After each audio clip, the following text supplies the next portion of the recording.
right, man. We coming to you live and direct from Shot by Shot Studios, brought to you by Wave Culture Media. It's another episode of Wave Culture TV. I'm your host, Jimmy, and I got a special guest in the house today, my homeboy, D.Vaughn. The motherfucking Illest. Yo, it be your man D.Vaughn, the Illest from the motherfucking fly side, live in the motherfucking place to be, Ill Ones Entertainment, motherfucking Multitude Records in the place to be, you know what I'm saying? Keep it locked. Man, this interview has been a long time coming, bro. I'm like really happy to have you here in the studio, bro. I don't know why, but whatever, man. Man, bro, because you super dope, bro. Thanks, bro. I appreciate it. Like, Yeah. So one of the things I really want to ask you about, just recently I saw you on an episode of it's Whip kind of Jams? it's Whip similar to Jams, yeah. cartoons, Whip Jams. Yeah. Whip Now, Jams. how did that all come about? Our promoter, one of the people we go to for shows and shit like that, he's also a creative as well. His name is D.Vaughn. If you ever looking for some good marketing tips, you ever looking for some for just like getting put on the shows, this, that, and the third, or any type of marketing or any type of video or shit, Nadeem is like the dude to go to in Ann Arbor, because Nadeem got like connects, and he's just really good at what he does. But Nadeem is also a creative. He sings as well, and he do his thing. And he was like, yo, bro, I'm thinking about doing this show called Whip Jam 7/3. And you know how the motherfuckers be coming up and they got a million things that they want to do, you feel what I'm saying? So like you just be like, okay, whatever, whenever, hit me up. He actually implemented that shit and put that shit to work. He got this team, Drop Media Collective, fuck with y'all. Shouts out to them. But yeah, they super dope. He was like, dude, I'm just gonna interview you. We just gonna have a good time, shoot the shit. It was a fun time. That's what's up. So man, we got Fly City in the building, man. Yes, sir. Like, shout out to Flint. Yes, sir. The 810. Yeah, tell me about like growing up in Flint. You know what I'm saying, like, were you always into music there, or like, how'd you get into it? Dude, if you want me to be honest, Flint, it had a music scene, but it wasn't like a big, like, it wasn't like a central like part of growing up in Flint, for real. Me personally, I went to I was around, like I was just around, like I was still doing sports and theater and just acting and doing my shit in that area, and I was just working and doing what I did creatively, and just growing up as a kid. You feel what I'm saying? I didn't really get into and off into other shit. You know what I'm saying? Like, I really didn't get into the hood shit for real like that, because I was like, for what? You know what I'm saying? But yeah, dude, like, obviously we got the OGs, we got Dayton Fam and shit like that, and a whole bunch of artists that came out of Flint, obviously. But like, it was never really like a big, huge music scene. Most of my music influences come from my father, to be honest. Okay. Like that. What kind of music was he listening to? Hip, motherfucking hop. Okay. All through my young childhood, like, that's all my dad used to bang. It's hip hop and 70s. I'm gonna say 70s and the 80s funk. Yeah, you definitely had like an old school vibe to you, for Yeah, sure, bro. for sure. It's just, I don't know. I don't like to think of it as like an old school vibe. I like to think of it as some original shit. Because when you dealing with something like I like to think about my hip hop like cocaine, low key. Cause like, the purer that shit is, the more expensive it is, the better quality it is. Yeah. And that shit just hit different. I don't know, cause I ain't never had cocaine. But I'm sick. He in that dope boy tracksuit talking about he don't know nothing about cocaine, but I'm slanging that blue magic. You feel me? But like, I like to treat my hip hop as like as serious. Like, I try to keep it as original and as pure as possible. Okay. You know what I'm saying? So like, out of that music set, you know, that you got from your dad, like, who are some of your biggest influences, you would say? Jesus. I'm gonna have to say my biggest influence musically is probably Busta Rhymes. I love Bus to death. Bus, KRS-One. Shout out to Bus, man. KRS-One, Wu-Tang, all of Wu-Tang, Redman, who else is in there?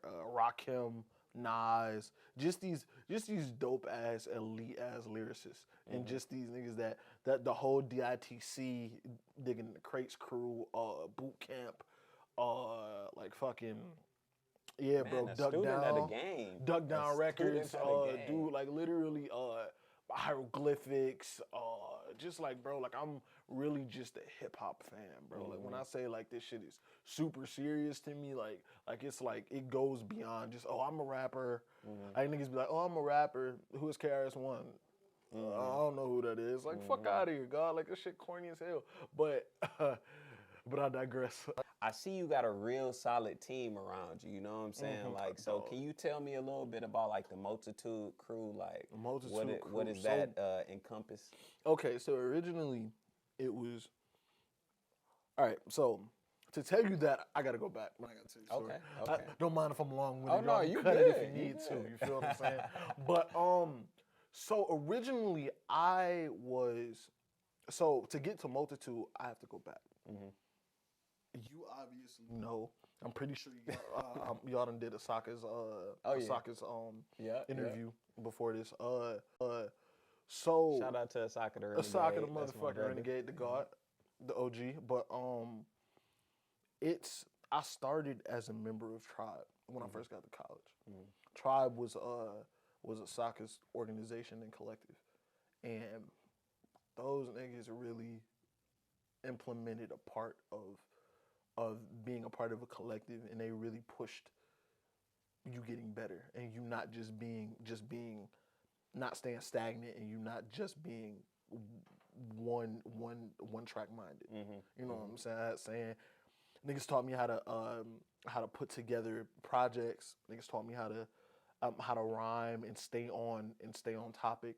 Niggas taught me how to rhyme about topics, and it just really became. It was a good time for me.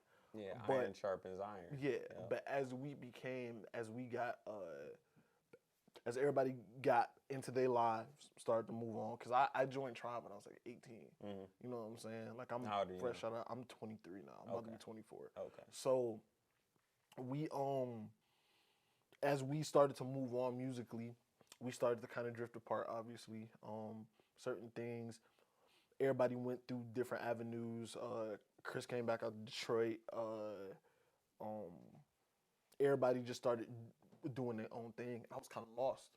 I was lost because my only way of like really getting my shit out was with them and through them, and we had disbanded. And so I was kind of lost. I didn't know what I was gonna do next. I didn't know how I was gonna put out this new project. I wanted to put out an album. And I really was just like, I was scared, and I didn't really know what to do because I really wanted to do music, and I didn't really know how to like go on without them. But my dad was in my ear. He was like, "Look, bro, we just gotta do you. Everybody else moving on, so do you." And God really worked in mysterious ways because as shout out to God, shout out to God, real life, because like it's as life goes on.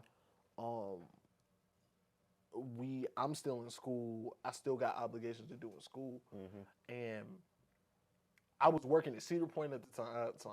I was working at Cedar Point. I worked for Cedar Point too, man. Dog. They work. Yeah, it worked the shit out you. Golly, shit. But rough times. You stayed in them dorms? Yeah, I stayed in the dorms. Terrible. But I called Andrew. Andrew was like he was doing like all the business, and he was the vice president of the Tribe at the time. Okay. But as we split and parted, he was looking for a way too. And Andrew came out to visit me all the way from Monroe, Michigan. He came all the way out to Sandusky, Ohio, to come meet with me and talk to me about what I'm going to do and how I'm about to get on this, that, and the third. And Andrew decided, and we decided for him to start managing me. And then Andrew was like, "Look, while you up here, start writing. We're going to put this project out." Right? We was like, we're going to have to just put some money up and start the shit out, right? So after the summer, I go back to school. I'm back at Ypsilanti.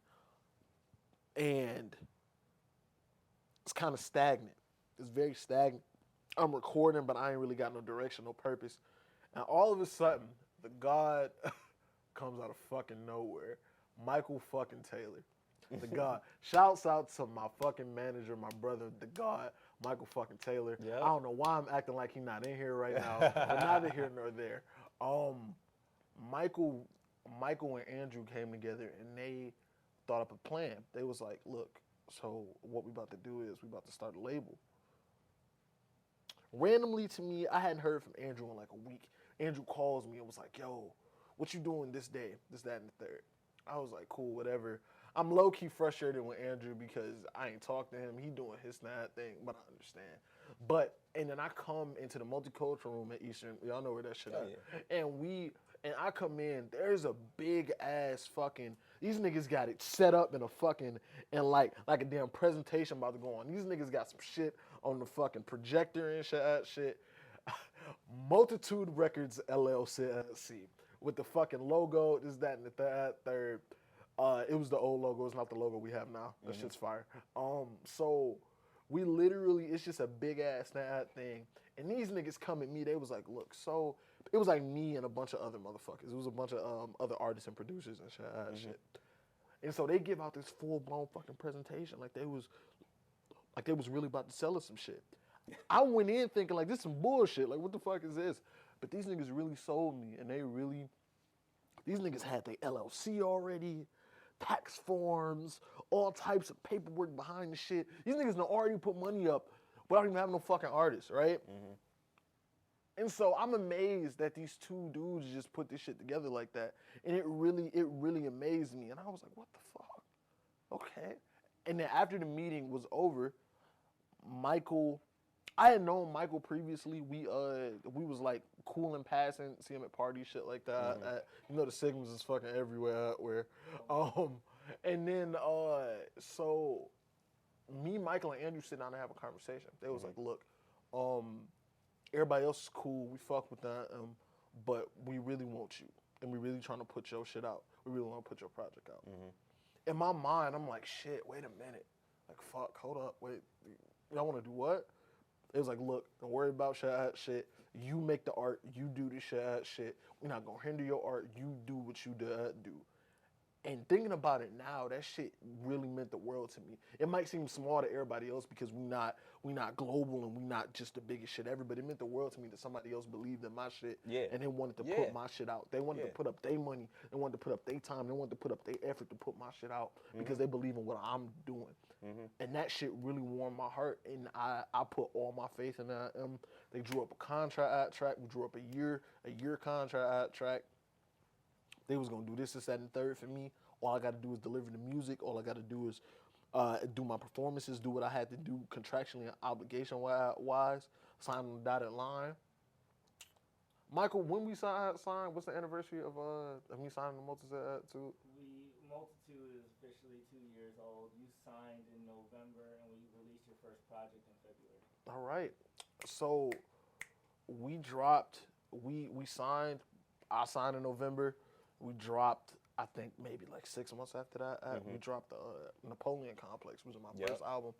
And Napoleon Complex really like made the difference for me, because then I started to really take shit serious, and it really became, this is what I want to do. I want to rhyme. I want to be an MC for real. This shit ain't the cookie cutter shit no more. This is really what I'm trying to do. And I had a really good support system in general. You know how a lot of niggas try to rap and their parents don't fuck with them, this, that, and the third. But my parents have always been supportive. I had a wonderful young lady by my side. She just really just pushed me at me, and everything was dope. You feel what I'm saying? So it was just really a good time at that time. And we we done did another album. Yeah, I'm about to say you got 2 projects. We got 2 projects out. Motherfucker, look, everything remains ill. You will not be fucking disappointed. Go check that shit out. Like, not real at shit. all. Like Not at real all. shit. Like pure uncut hip hop. That's what we do. Like real shit. Like none of that other shit y'all niggas be fucking doing. I'm gonna call it other shit right now because I ain't trying to piss nobody off. Not right now. I'm trying to change my ways just a little bit. So you had a Still, you niggas are fucking corny. a real most recent project, Everything Remains Ill. There was a skit. There was a skit. Yeah, get that. Make sure all y'all streaming get that. platforms. Go fuck with it. Published by Wave Culture Publishing. There was a skit on there that was like real powerful to me, because everything recent events, in the skit you're playing yourself and you get pulled over by law enforcement, and their reasoning is you're going 5 over, you know? And so that just ensues to basically you calling the cop out on her bullshit, and it ends up in, you know, retaliation through gunplay. Mm-hmm. And I just found that to be real powerful because it's like, for a 5 over speeding ticket, you know, something as simple as an interaction with law enforcement, you could end up losing your life. And I feel like it's real dope that you put that perspective out there, you know, through a medium which people could absorb it and really think about it. You know, is it really important for you to put these types of messages in behind your music? Real life, dude, like, as an artist, you have a responsibility, which is why I don't really fuck with a lot of like new artists, because they lack that responsibility. Integrity. Really, like, they lack, and they just like, fuck it, whatever. Some shit that really fucked me up is when Lil Wayne like talked about how he don't care about Black Lives Matter, he don't really understand and he don't get it. But then you realize that Lil Wayne been famous since he was like fucking 15, 14, 15, so he ain't never really experienced no shit like that, because he always been at a certain level. But for the regular people, like, it's a reality. Like nigga, like a speeding ticket could you could get a death sentence for a speeding ticket for going over the speed limit as a black man in America, and that shit is fucking wild to me. Like, what? Like, and when you break a lot of shit down and really just say it out loud, like, it's crazy. You know what I'm saying? So I love that shit. But yeah, dude, like, it's just like you have to talk about it. Like because this shit that I deal with all the time. Like, I remember I got pulled over one time and we was in I think I took a turn past an emergency vehicle. I hang a right. Past an emergency vehicle that had their lights flashing. I was like, shit, whatever. I nigga, like when white people get pulled over, I done been in the car with white people and they got pulled over. They chilling, like, fucking asshole, talking all that shit, right? But when we get pulled over,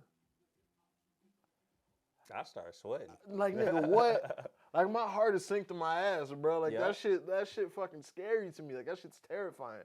And it's just like it's a reality, and it's some shit that I really want to talk about, because I have a series that I do on my projects called Black Cream. The Black Cream series is about. We on part 3, right? Yeah, we on part 3. We just finished part 3. There may or may not be a part 4. Okay. We gonna keep that open. Okay. But part 4 is not part 4. Part 3 is literally about like everything that's plaguing the black experience right now, and everything that's fucking with the black experience, and as I see it, and as I see the black experience. I talk about how Flint Water's still fucked up, but don't nobody really give a shit no more. At the time, Rick Schneider was still free at the time. Thank God he in jail now. But, like, it's just, there's so many things that we talk about. There's so many things that we have to bring to light, and we have to understand, and we have to come to a consensus on as Black America. You know what I'm saying? And that's, like, the big thing about it. You know what I'm saying? Like, I'm going to talk about, like, yeah, police, yeah, fuck with the national anthem, but fuck this country, this, that, and the third, because the country don't give a shit about me. The country don't give a shit about people that look like me.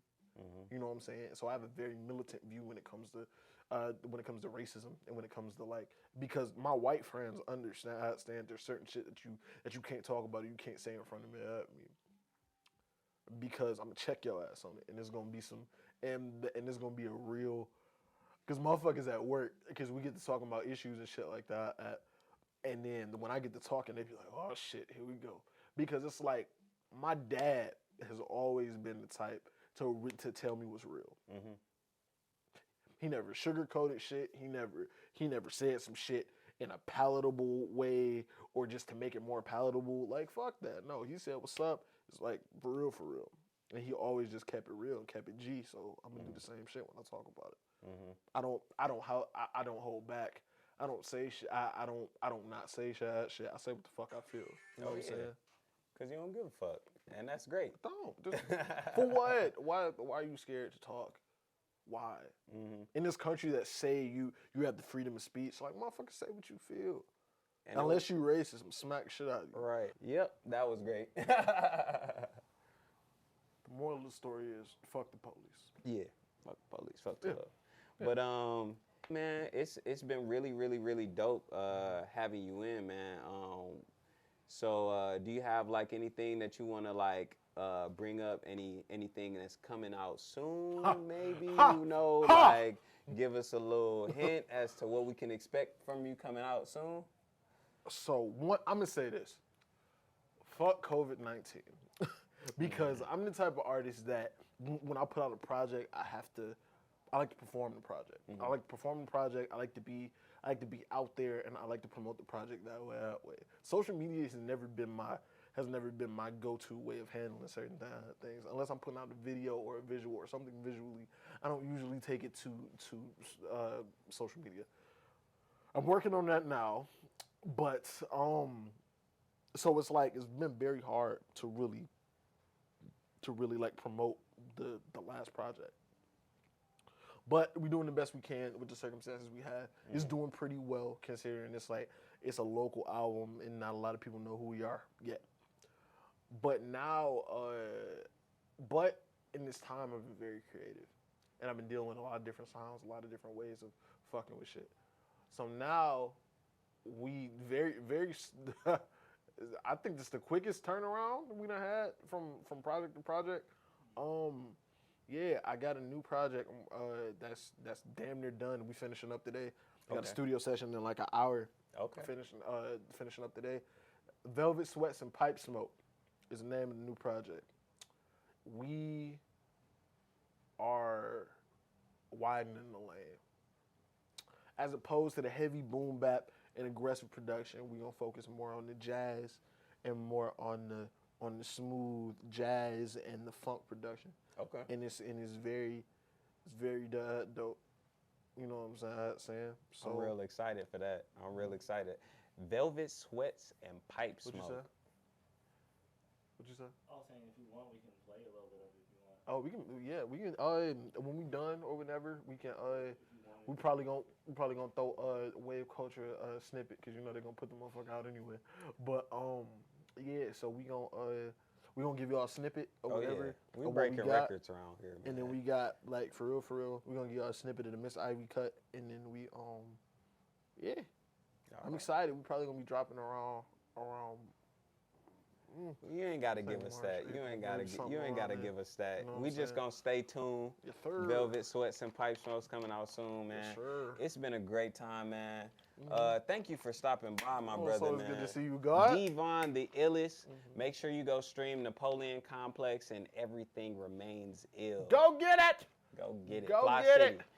Another teacher made a fuss for this little black boy with a stutter. All right, let's go.